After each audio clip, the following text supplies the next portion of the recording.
It's magical. It's magical. Sing lullaby. It's magical. Sing. As K-pop fans, there are a bunch of groups we love to say, what could have been? Did this group really reach their potential? I think everyone has to ask that question now about GOT7. Yes, GOT7 is huge, but could they have been massive and treated better as a group? Especially now that JYP Entertainment's boy group left the company on January 10th. But why are GOT7 and GOT7 fans happy to leave JYP Entertainment after nearly 7 years? And why is there drama between JYP Entertainment and past artists? Today, we cover how GOT7 became the key part of K-pop expanding worldwide and where the members are going next. But before looking forward, I always like to look back. All the way back to 2009, where young, talented teenagers were living their own lives in their home countries with hopes of becoming stars. JB and Jinyoung both attended open auditions for JYP Entertainment and were accepted. A year later, Mark was scouted from Los Angeles and Bambam was scouted from Bangkok, Thailand. Back in Korea, Yugeom was training in a dance academy when JYP Entertainment visited to hold auditions, where he passed. And finally, Jackson in Hong Kong was pursuing a career as an Olympic athlete for fencing, but he also had a strong passion for performing, and Jackson passed a JYP audition in Hong Kong. However, he didn't decide to leave right away, weighing his options of being an Olympic athlete or a K-pop idol. He didn't decide to move to Korea until 2011. While the idea of GOT7 wasn't a thing, the puzzle pieces were falling into place. The first building block of GOT7 was a duo that debuted in 2012. Come on, bounce, let it bounce.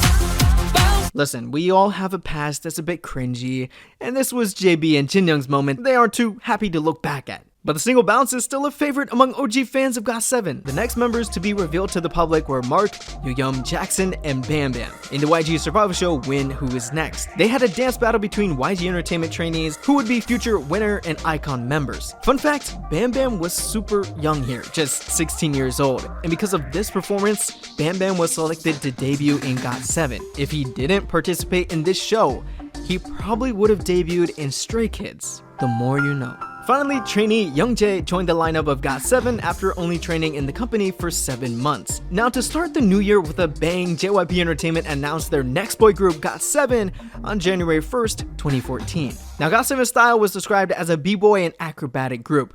This is exactly what we got when GOT7 debuted with Girls, Girls, Girls. Hey. Girls, girls, girls, they love me. 나는 왜 몸이 이러는 거니?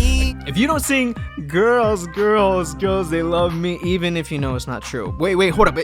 Is that Nayeon? And is that Junghyun from Twice? Yes or yes? Actually, you will find a trend between GOT7 and Twice throughout GOT7's early years as a group, mainly as actresses in music videos. Back to GOT7's debut, they were the hottest rookie group of the year, scoring big on Billboard's World Album Chart at number 1 and number 2 on the Gaon Album Chart. And soon after that, it was off to Japan for their Japanese showcase, which gathered a total of 9,000 fans. And next, JYP wanted to share a different side of GOT7. Instead of cool b-boys like how they were first introduced, GOT7 returned with the song A.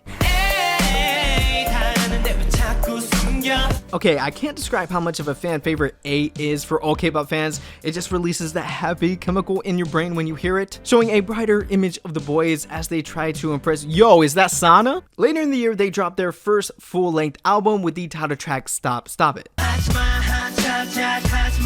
The Identity album was a big step for GOT7 in K-pop's commercial success, as it took the crown for weekly album sales in the first week. Not only that, but it made GOT7 have an international presence on the Billboard's World Digital Songs chart. And if that wasn't enough, you gotta wait, is that Daeyeon? In January of 2015, GOT7's name started to gain the attention of those in the K-pop industry, where they were awarded the New Artist Award at the 29th Golden Disc Awards and the 24th Seoul Music Awards. After a self-produced drama and a Japanese single release, this next comeback for GOT7 would be their first viral sensation breakout song. Just Right had just the right amount of unique concept and a sound to make it blow up on YouTube, surpassing 300 million views. It is probably why a lot of new K-pop fans got into GOT7, especially the international Western audience. This was just the beginning, however, of what would be a major evolution of GOT7. Their fourth EP, Mad, and especially the title track, If You Do, crumpled up and threw away the b-boy or cute image and replaced it with a manly, lovesick one. And what made this promotion of If You Do special is that's when they got their first music show win. GOT7 축하합니다. 우리 가족 멤버들 가족 정말 감사합니다. GOT7 I GOT7 영원히 가자. 감사합니다. In 2016, they were clothing ambassadors for NBA Style Korea along with TWICE, and this was around the time GOT7 was preparing for a release that would push them to even greater heights. Let me hear you say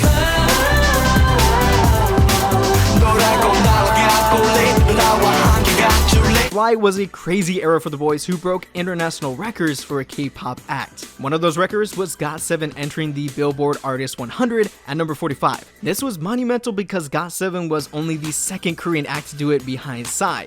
And you know how insane the popularity of PSY and Gangnam Style was back in 2012. Proving how far GOT7 could go beyond the borders of Korea and Asia. Seeing this, JYP Entertainment announced GOT7's Fly Tour, taking the show across Asia and to the United States. They even made waves in Thailand with a few projects in the country. Back to the studio, GOT7 put together a full album with the lead title track, Hard Carry.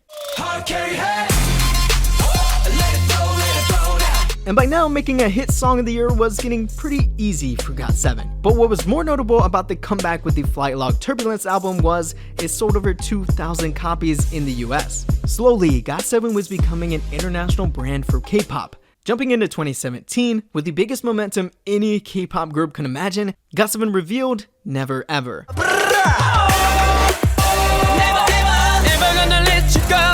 Ending their Flight Log series selling 300,000 copies, then wrapping up the year with You Are. Written and composed by the members themselves. 2018 was the beginning of GOT7's prime. They went G7, turn up. Creating the awesome work Eyes on You album led by the songs Look and a special collab with Hyolyn, One and Only You. GOT7 shifted into overdrive and never looked back. GOT7 topped all major music charts and was certified platinum in Korea for the first time in their career. They would go on to repeat that for almost every album release since. We're talking about Spinning Top with Eclipse, platinum. Present You with Miracle, platinum. Calling My Name with You Calling My Name, platinum. And Die with Not by the Moon, platinum. That's 5, count them 1, 2, 3, 4, 5 certified albums, which put GOT7 in an elite class of K-pop groups. Only 2 other groups have done it, TWICE and BTS. And real quick, I was using the Kooz app to find the discography of GOT7. It is a great app if you want to refresh your mind about your favorite group, when a song or album came out, and anything in between. This all kickstarted GOT7's domination into the world album stage. Another tour, their first US national TV debut, and more promotions. Something long overdue if you ask Agase, GOT7's fans. The potential GOT7 had was not comparable to any other K-pop group in history. They had multiple English speakers, insanely popular members in their home countries, and producers later on in their careers. The magic was there, but it needed to be put into action. Why didn't we see it happen though? As we all know now, GOT7's contract with JYP Entertainment would expire in early 2021, so when it was getting closer to the deadline, we started to hear rumors of the members moving on. This later turned out to be true as none of the members of GOT7 chose to re-sign with JYP Entertainment. Jinyoung received numerous offers from companies to continue his acting career. Yugeom met with AOMG, a hip-hop label founded by ex-JYP idol Jay Park. Youngjae was reached out to by Sublime Artists, an agency for celebrities who can manage ads and photo shoots. JB, the leader of GOT7, was sent numerous calls from labels, with him taking his time deciding on what's a good fit for him. Of course, Jackson has been working on his own successful solo career and management team Team Wang since 2017. Bambam is looking to promote in Thailand and Korea under Make Us Entertainment to handle the details. While lastly, Mark is said to return home to spend time with his family, make music independently, open a YouTube channel, and possibly start streaming. But I always said when you're talking about GOT7, you won't have to worry about such a talented and more importantly smart bunch of artists. Instead of it being sad news that GOT7 isn't going to be GOT7 as we know it, it's actually good news. After GOT7's fans called out numerous issues with JYP possibly holding the group back and not supporting them, like not handling sasaeng fans and malicious comments, making it difficult for GOT7 to promote overseas, the lack of availability of albums overseas, and interacting with their album's composition. GOT7 should be looked at by new and existing K-pop groups as role models of the industry. And to always do what you feel is right for yourself, this isn't the last piece of GOT7's story. In fact, there are a lot more pieces to be found. And that's it for me. Hopefully you all enjoyed that. If you did, please drop that like and subscribe to the channel if you're not already, and hit the notification so you don't miss a new What Happened video. GOT7, G7 as I like to call them.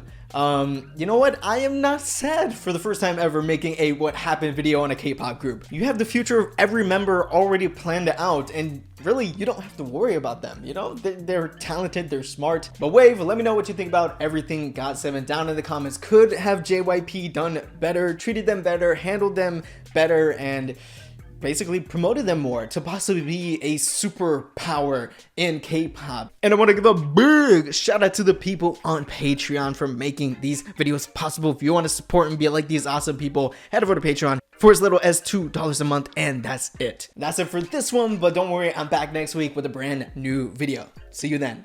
안녕.